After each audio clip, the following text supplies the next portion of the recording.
Kemudian pada halaman 380 tentang al-manhaj. Al-manhaj adalah sikap dan cara beragama yang benar, yang lurus. Manhajul haq, agar anak-anak ini tidak mengikuti firqah-firqah sesat. Berapa banyak anak-anak yang condong kepada agama, dia semangat beragama tapi duduk di majelis yang sesat, yang justru membinasakan mereka.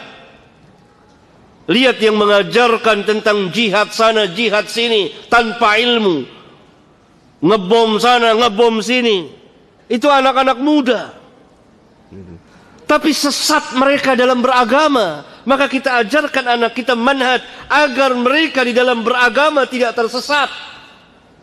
Ada bom bunuh diri berapa banyak? Itu kan dilakukan oleh para pemuda. Bahkan ada yang usianya sangat muda sekali, belasan tahun. Atas nama apa? Atas nama agama.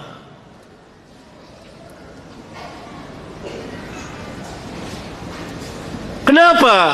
Karena mereka diajarkan oleh para penyesat atas nama agama. Mereka diajarkan bukan oleh ulama, bukan oleh orang-orang yang berilmu.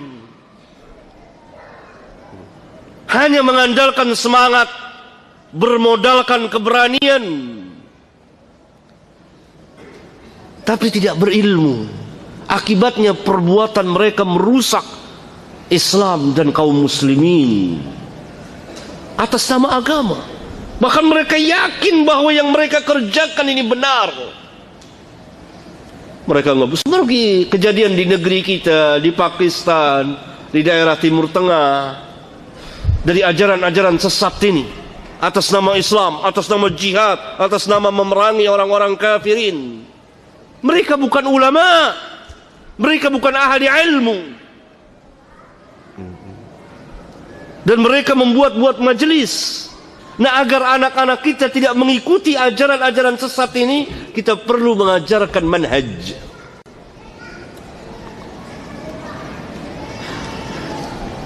Saya telah menulis sebuah kitab tentang masalah manhaj, itu Lau kana khairan lasabaquna ilaihi. Barangkali kalau memungkinkan kita bahas di masjid ini, kalau mungkin, insyaallah taala,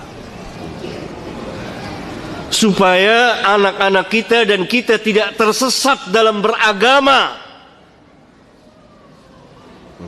supaya lurus, supaya mengikuti sunnah Rasulullah sallallahu alaihi wasallam.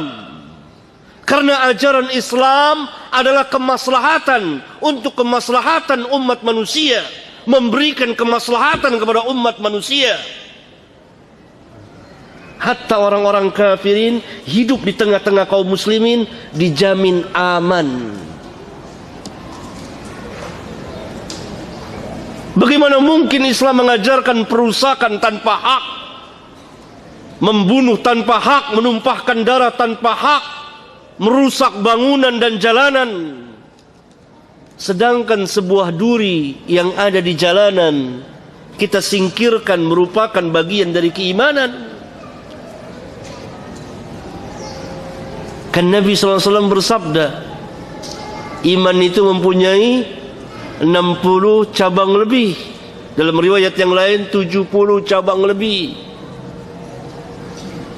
Ini dalam riwayat Bukhari dan Muslim. Dalam salah satu riwayat Imam Muslim, yang tertinggi kalimat La ilaha illallah, yang paling rendah imatatul adza anit tariq, menghilangkan gangguan dari jalan, berupa duri, paku, ajan.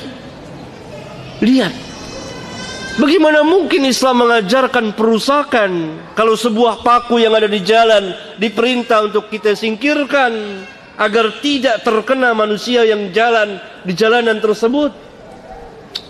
Luar biasa ajaran Islam. Dan agar lurus ini kita belajar manhaj.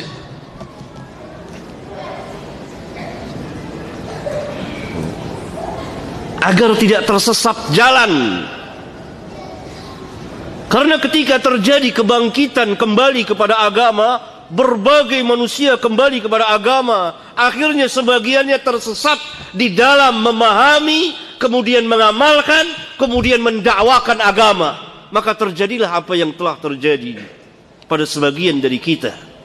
Disebabkan apa? Kesesatan di dalam memahami din. Atas nama apa? Atas nama Islam. Dan hal ini diambil kesempatan oleh musuh-musuh Islam untuk merusak Islam.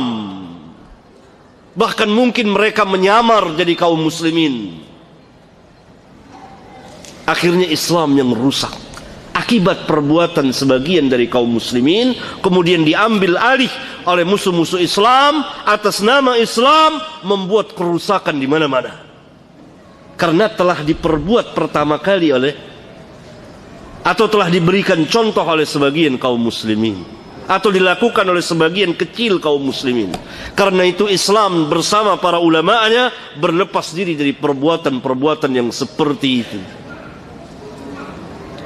Nah, pemuda-pemuda ini belajar agama dari orang-orang yang tidak mengerti agama.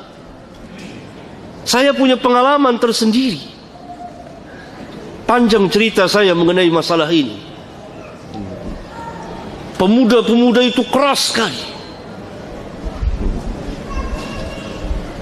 Mereka mengkafirkan sana, mengkafirkan sini. Atas nama Islam, atas nama jihad. Semangat. Mereka sholat, mereka ahli ibadah, tapi bodoh. Semangat, tapi jahil. Berani, tapi tersesat jalannya. Belajar, tetapi kepada orang-orang yang jahil, bukan ulama. Mereka membaca ayat-ayat Al-Quran dari awal sampai akhir, tapi ayat-ayat itu tidak sampai melewati tenggorokan mereka, hanya sampai mulut saja. Mereka pahami sendiri. Ini akibat tidak adanya pelajaran manhaj. Karena itu sejak lama, sejak saya tulis kitab ini, saya menganjurkan kepada beberapa sekolah atau katakanlah pesantren untuk ada kurikulum khusus tentang pelurusan cara pemahaman agama atau manhaj itu sendiri.